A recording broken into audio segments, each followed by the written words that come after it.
Brothers and fathers, Paul began, listen to me now. I want to give you reasons for my actions.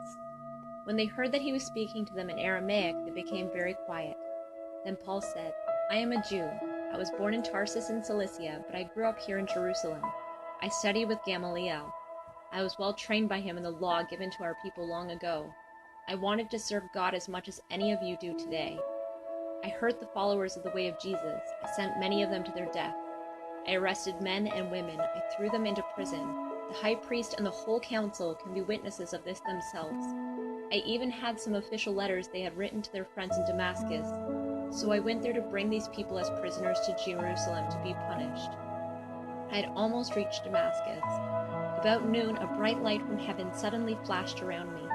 I fell to the ground and heard a voice speak to me. Saul, Saul, it said, why are you opposing me? Who are you, Lord? I asked. I am Jesus of Nazareth, he replied.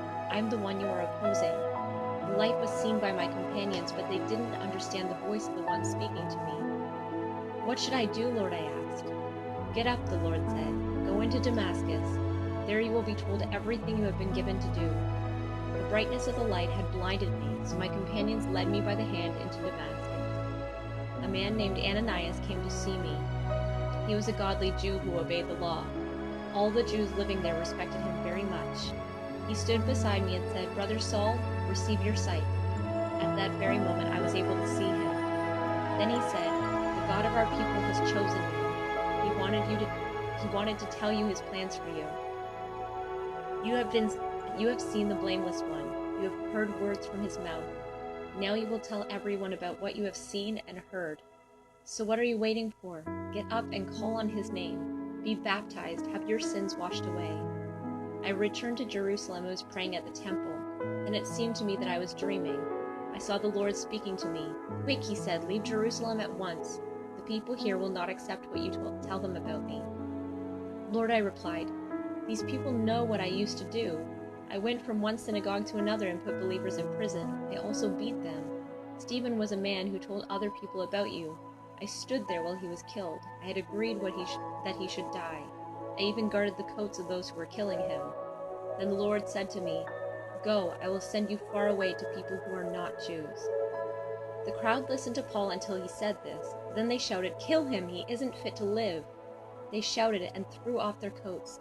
They threw dust into the air. So the commanding officer ordered that Paul be taken into the fort. He gave orders for Paul to be whipped and questioned. He wanted to find out why the people were shouting at him like this. A commander who was standing there as they stretched Paul out to be whipped. Paul said to him, Does the law allow you to whip a Roman citizen who hasn't even been found guilty?